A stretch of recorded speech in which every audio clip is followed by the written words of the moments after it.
Welcome back. Social media પર હજુ પણ બેરોકટોક ધમધમી રહ્યો છે અશ્લીલતાનો વેપાર. પાયલ હોસ્પિટલ અને અન્ય હોસ્પિટલના વિડીયો હજુ પણ ઉપલબ્ધ છે.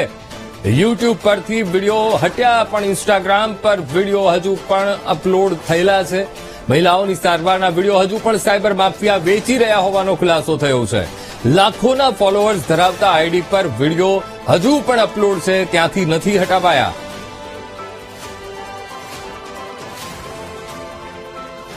તો અલગ અલગ આઈડી અને અલગ અલગ આઈડી ઉપર આ વિડીયો એ અપલોડ કરવામાં આવ્યા છે. ઇન્સ્ટાના પણ 2 એકાઉન્ટ છે અને જેમાં પણ આ વિડીયો હજુ પણ એ અપલોડ થયેલા છે. હોસ્પિટલના સીસીટીવી યુટ્યુબ પરથી હટ્યા.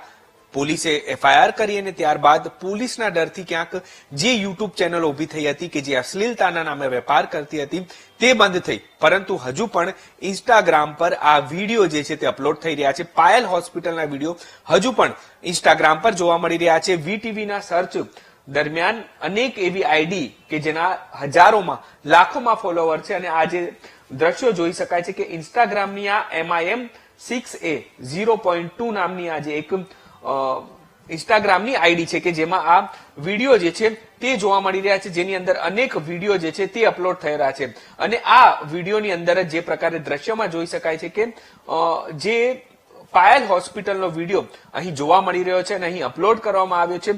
લાખો લોકોએ આ વિડીયો જોઈ ચુક્યા છે. એટલે કે ક્યાંક પોલીસના ડરથી જે અશ્લીલતાના નામે વેપાર કરી રહ્યા છે તેમના દ્વારા આ પ્રકારે યુટ્યુબ પરથી હટાવવામાં આવ્યા. હજુ પણ અનેક ચેનલો છે જેમાં હું દ્રશ્યો જે છે તે બતાવવા માંગીશ ફરી એકવાર કે આ સ્વીટી 2K કરીને એક આ વધુ પણ ઇન્સ્ટાગ્રામની આઈડી છે કે જેમાં ફોલોવર જોઈ શકાય છે કે 17.1K ફોલોવર છે અને તેમાં પણ આ યુટ્યુબ પર જે પાયલ હોસ્પિટલ છે તે પાયલ હોસ્પિટલના વિડીયો જે છે તે અપલોડ થયેલા છે. એટલે કે ક્યાંક જે પ્રકારે યુટ્યુબ પરથી તો વિડીયો હટી ચુક્યા છે, પરંતુ હજુ પણ અશ્લીલતાના નામે વેપાર જે છે તે થઈ રહ્યો છે. અનેક એવી આઈડીઓ છે કે જે હજારો ફોલોવર ધરાવે છે, પરંતુ તેમના દ્વારા પાયલ હોસ્પિટલના વિડીયો જે છે તે હજુ પણ અપલોડ કરેલા રાખ્યા છે. એટલે કે ક્યાંક જે પ્રકારે પાયલ હોસ્પિટલનો વિવાદ જે છે તે વકર્યો છે અને હજુ પણ ઇન્સ્ટાગ્રામ આઈડી ઉપર આ પ્રકારે જે સોશિયલ મીડિયાના ઇન્ફ્લુએન્સરો છે કે જેમના દ્વારા આ અશ્લીલતાના નામે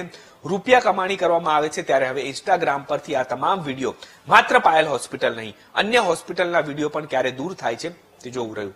કેમેરામેન નરેશ સોલંકી સાથે દીપક સોલંકી, વીટીવી ન્યૂઝ, અમદાવાદ.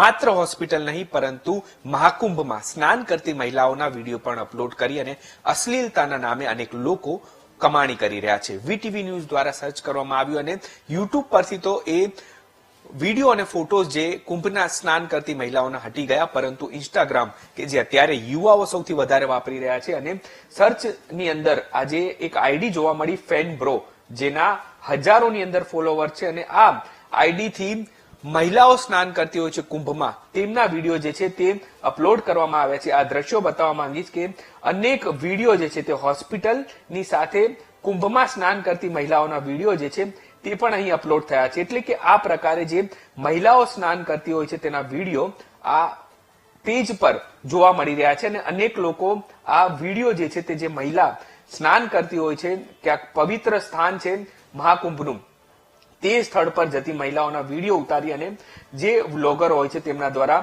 અહીં અપલોડ કરવામાં આવે છે. એટલે કે આ પ્રકારે અશ્લીલતાના નામે હજુ પણ વેપાર જે છે તે લોકો કરી રહ્યા છે. પોલીસે કાર્યવાહી કરી, પરંતુ માત્ર યુટ્યુબથી આ વિડીયો હટ્યા છે અને આ ઇન્ફ્લુએન્સરો જે હોય છે કે જેમના લાખો ફોલોવર છે અને તેમના દ્વારા જ આ પ્રકારે અશ્લીલતાના નામે વેપાર કરવામાં આવી રહ્યો છે. એટલે કે આસ્થાનું પ્રતીક એવા મહાકુંભની અંદર અનેક મહિલાઓ સ્નાન કરવા જતી હોય છે, પરંતુ તેમના વિડીયો ઉતારી અને આ પ્રકારના ઇન્સ્ટાગ્રામ આઈડી પર મૂકવામાં આવે છે અને તેનાથી કમાણી પણ કરી રહ્યા છે. એટલે કે ક્યાંક હવે આ પ્રકારે જેમ યુટ્યુબ પર કાર્યવાહી થઈ તે પ્રકારે ઇન્સ્ટાગ્રામ પર નજર કરવામાં આવે તો પોલીસ દ્વારા આમની સામે કાર્યવાહી કરવાની જરૂર છે, કારણ કે જે મહિલાઓ સ્નાન કરવા જાય છે તેમની ગરિમા નથી જળવાઈ રહી અને તેમના વિડીયો બનાવી અને સોશિયલ મીડિયા પર અપલોડ થઈ રહ્યા છે.